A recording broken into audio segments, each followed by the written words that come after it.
Елімізде маркетплейс саудасы 2018 жылдан бастап қарқындап, пандемия жылдарында ерекше серпін алды. Ұлттық статистика бюросының мәліметінше, өткен жылы электронды бөлшек сауда көлемі 3,77 триллион теңгеге жетіп, бір жылда 19,4%-ға өсті. Оның 86%-ы маркетплейстер арқылы жүзеге асқан. Платформалардағы сатылымның 90%-дан астамын шағын және орта бизнес қамтамасыз етеді. Сауда және интеграция министрлігінің бағалауынша, сала 300 мыңнан астам тікелей жұмыс орнын құрып, логистика, қойма, жеткізу, жарнама және IT қызметтерін қоса есептегенде 500 миллионға жуық адамды жұмыспен қамтып отыр. Сонымен қатар, платформалар нарықтағы бәсекенің сипатын өзгертті. Бұрын бағаны өндіруші мен дүкен айқындаса, қазір оған маркетплейстің алгоритмдері ықпал етеді. Сұраныс, жеткізу жылдамдығы, сатушы рейтингі, пікір саны мен іздеу нәтижесіндегі орны тауардың бағасы мен сатылымына тікелей әсер етеді. Соның нәтижесінде кәсіпкерлер арасындағы бәсекемен қатар, алгоритмдер арасындағы бәсеке күшейді. Мұндай үрдіс трансшекаралық саудадан да байқалады. PwC дерегіне сәйкес 2024 жылы Қазақстандағы электронды сауданың 62% импорттық сатып алулардың үлесіне тиесілі болды. Яғни тұтынушылардың басым бөлігі шетелдік платформалар арқылы тапсырыс береді. Әзірге Қазақстанның маркетплейстер арқылы жүзеге асатын экспорты импорт бөлігінен төмен.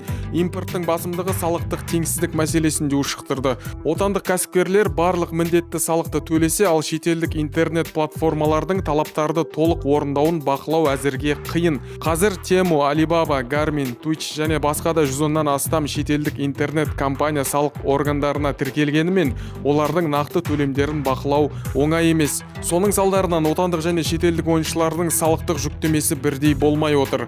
Маркетплейстердің экономикадағы рөлі күшейген сайын, оларды құқықтық тұрғыдан реттеу мәселесі де күн тәртібіне шықты. Себебі электронды сауданың қарқынды дамуы қолданыстағы заңнаманы жаңа нарық талаптарына бейімдеуді қажет етеді. Осыған байланысты биыл Сенат Қазақстан Республикасындағы кедендік реттеу туралы кодексіне енгізілген өзгерістерді мақұлдаған болатын. Жаңа түзетулер электронды сауда тауарларын кедендік рәсімдеу тәртібін нақтылайды. Сонымен қатар заңнамаға алғаш рет электрондық сауда оператор ұғымы енгізіліп, мұндай операторларды арнайы тізілімге енгізу тәртібі мен жауапкершілігі айқындалады.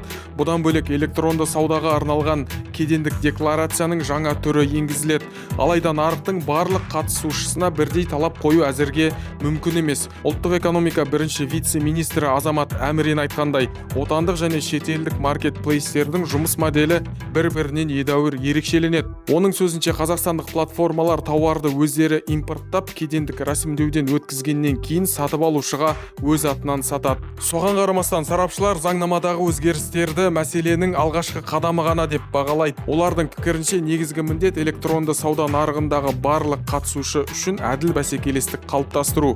Заңнаманы жетілдіру мәселесімен қатар нарықтағы бәсекелестік шарттары да қызу талқыланып жатыр.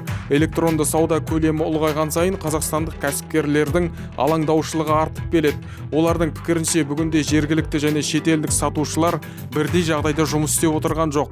Мәжілістің экс-депутаты Олжас Құсбековтың айтуынша, электронды сауда нарығы бүгінде 738 мыңға жуық адамның табыс көзіне айналған. Сондықтан бұл жекелеген кәсіпкерлердің ғана емес, ұлттық экономиканың бәсекеге қабілеттілігіне тікелей әсер ететін мәселе. Оның пікірінше, үкімет маркетплейстерге арналған арнайы салық режимін енгізуге сақтықпен қарап отырғанымен, мәселе күн тәртібінен түспейді. Бұл мәселелерді кәсіпкерлер де күнделікті жұмыс барысында байқап отыр. 2022 жылдан бері маркетплейсте сауда жасап жүрген кәсіпкер Аяулым Жақсыбаеваның айтуынша, қазақстандық сатушылардың өнімдері кейде бірнеше өңірде ғана көрсетілсе, шетелдік сатушылардың тауарлары бүкіл ел бойынша қолжетімді болады. Сондықтан кәсіпкерлер маркетплейстерге арналған жеке салық режимін енгізуді ұсынып отыр. Олардың пікірінше, қазіргі жалпы салық режимі шағын бизнеске қосымша әкімшілік жүктеме түсіреді. Сарапшылардың пікірінше, маркетплейстер бүгінде сауда алаңынан әлдеқайда кең ұғымға айналып отыр. Олар миллиондаған тұтынушының мінез-құлқы, талғамы мен сатып алу дағдылары туралы деректерді жинайтын маңызды цифрлық инфрақұрылым ретінде ықпалды. Саясаттанушы әрі экономикалық бақылаушы Әсем Қасымханованың айтуынша, мұндай мәліметтер стратегиялық ресурс саналады. Деректер қауіпсіздігі мәселесіне қаржы сарапшысы Бауыржан Ысқақов та ерекше назар аударады. Жалпы сарапшылардың ортақ пікірі бір: маркетплейстер экономиканың маңызды қозғаушы күшіне айналды. Ендігі міндет олардың дамуын шектеу емес, әділ бәсекені, салықтық теңдік пен дербес деректердің қауіпсіздігін қамтамасыз ететін орта қалыптастыру.